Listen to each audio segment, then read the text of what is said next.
जब सारे प्रोजेक्ट्स को सिंक्रोनाइज करने की जरूरत पड़ती है तो इसके लिए बहुत ज्यादा एफर्ट्स करना पड़ता है। बिगड़ी हुई बात को ठीक करने में बहुत मेहनत लगती है।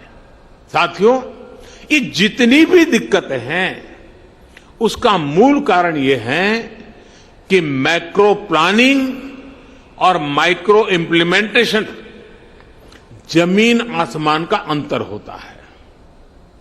अलग अलग विभागों को पता ही नहीं होता कि कौन सा विभाग कौन सा प्रोजेक्ट कहां शुरू करने की तैयारी कर रहा है।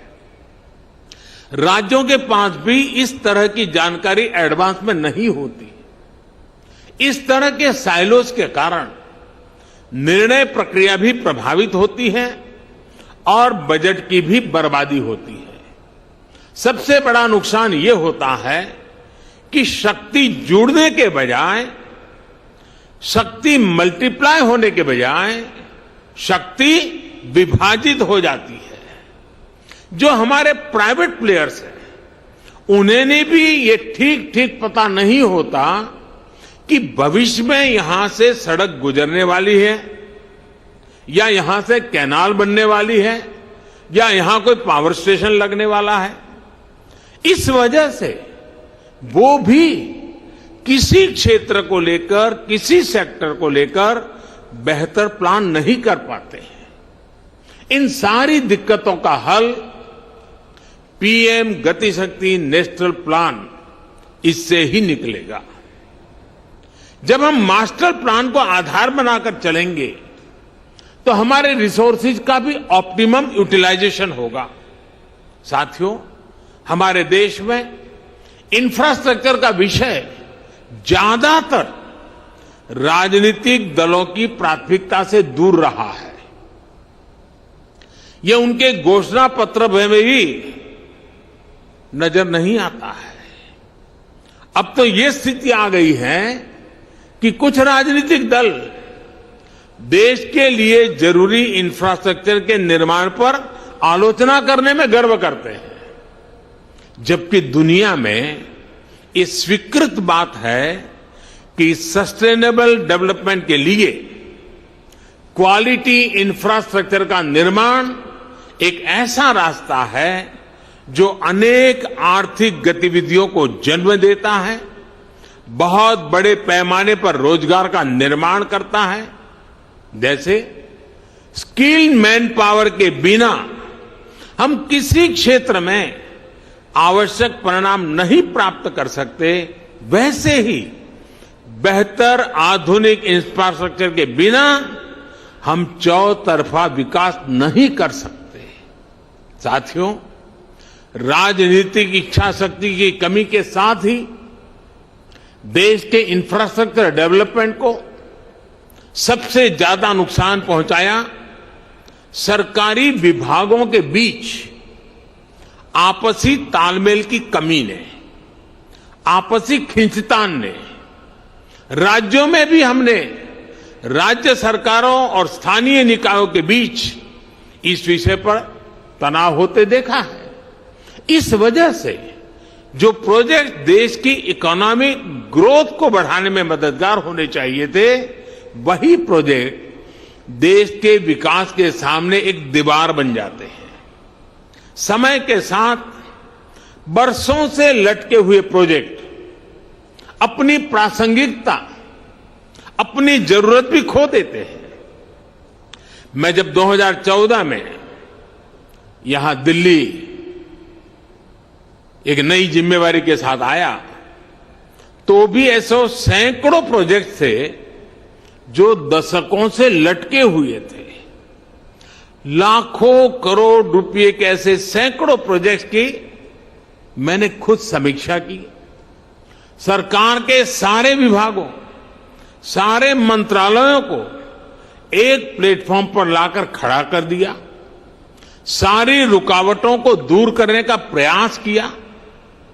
मुझे संतोष है कि अब सबका ध्यान इस ओर गया है कि आपसी तालमेल की कमी की वजह से परियोजनाओं में देरी ना हो।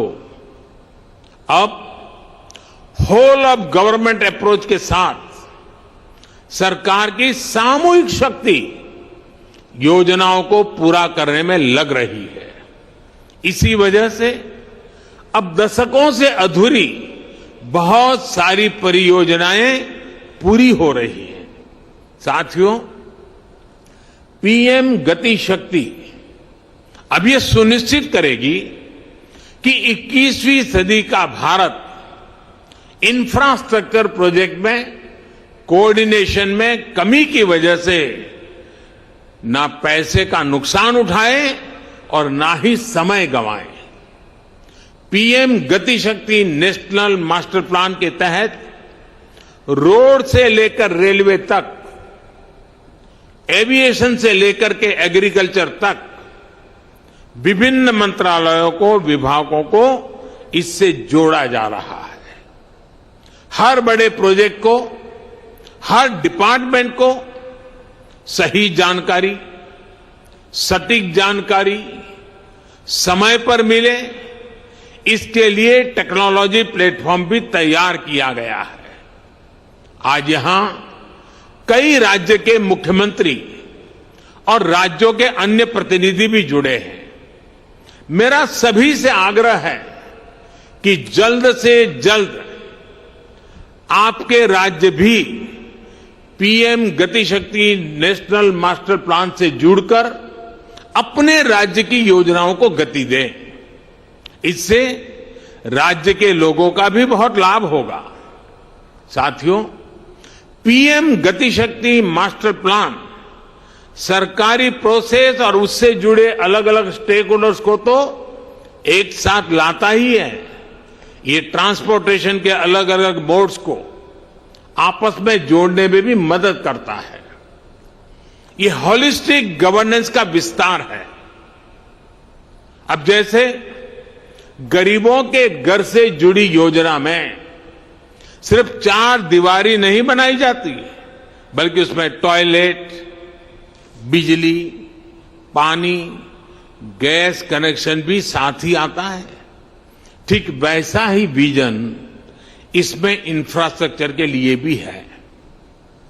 अतीत में हमने देखा है कि उद्योगों के लिए स्पेशल जोन का ऐलान तो किया जाता था, लेकिन वहां तक कनेक्टिविटी या फिर बिजली, पानी, टेलीकॉम पहुंचाने में गंभीरता नहीं दिखाई जाती थी। साथियों, ये भी बहुत सामान्य बात थी कि जहां सबसे ज्यादा माइनिंग का काम होता है, वहां रेल कनेक्टिविटी नहीं होती थी। हम सभी ने यह भी देखा है कि कहीं पोर्ट होते थे तो पोर्ट को शहर से कनेक्ट करने के लिए रेल या रोड की सुविधाओं का अभाव होता था। ऐसी ही वजहों से भारत में प्रोडक्शन कॉस्ट बढ़ती रही है, हमारे एक्सपोर्ट की कॉस्ट बढ़ती रही है, हमारा लॉजिस्टिक कॉस्ट बहुत ज्यादा रहा है। निश्चित तौर पर ये आत्मनिर्भर भारत के निर्माण में बहुत बड़ी रुकावट है। एक स्टडी है कि भारत में लॉजिस्टिक कॉस्ट जीडीपी का करीब करीब 13% है, 13% है। दुनिया के बड़े देशों में ऐसी स्थिति नहीं है। ज्यादा लॉजिस्टिक कॉस्ट की वजह से भारत के एक्सपोर्ट्स की कॉम्पिटिटिवनेस बहुत कम हो जाती है। जहां प्रोडक्शन हो रहा है, वहां से पोर्ट तक पहुंचाने का जो खर्च है, उस पर ही भारत के एक्सपोर्टर्स को लाखों करोड़ रुपए खर्च करने पड़ते हैं। इस वजह से उनके प्रोडक्ट की कीमत भी बेतहाशा बढ़ जाती है। उनका प्रोडक्ट दूसरे देशों के मुकाबले बहुत महंगा हो जाता है। एग्रीकल्चर के क्षेत्र में भी इस वजह से हमारे किसानों को बहुत ज्यादा नुकसान उठाना पड़ता है। इसलिए आज समय की मांग है कि भारत में सीमलेस कनेक्टिविटी बढ़े, लास्ट माइल कनेक्टिविटी और मजबूत हो। इसलिए ये पीएम गति शक्ति नेशनल मास्टर प्लान बहुत बड़ा और बहुत ही महत्वपूर्ण कदम है। इस दिशा में आगे बढ़ने पर हर प्रकार का इंफ्रास्ट्रक्चर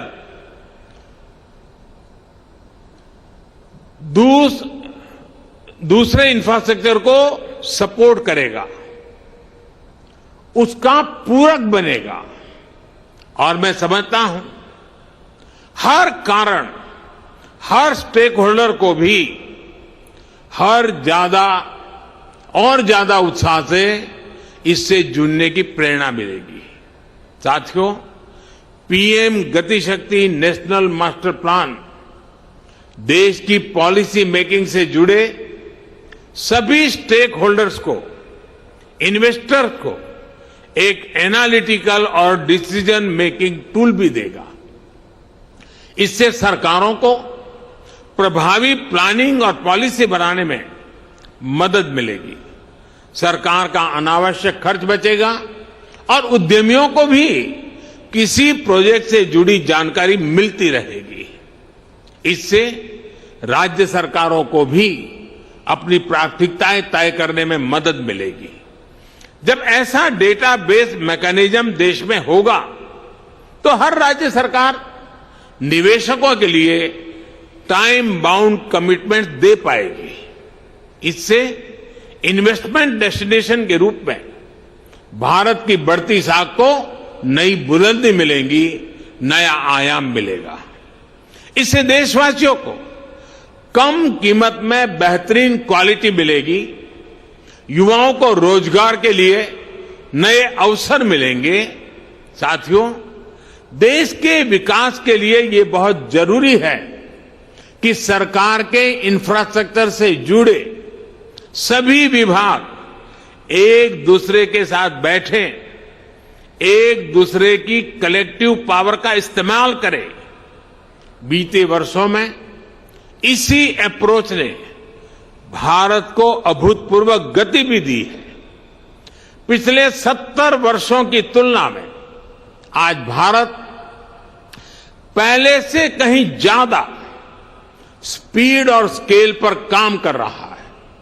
साथियों, भारत में पहली इंटरस्टेट नेचुरल गैस पाइपलाइन 1987 में 1987 में कमीशन हुई थी।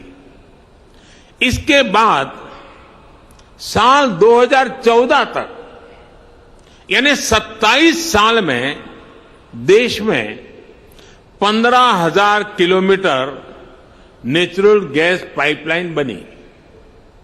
आज देश भर में 16,000 किलोमीटर से ज्यादा नई गैस पाइपलाइन पर काम चल रहा है।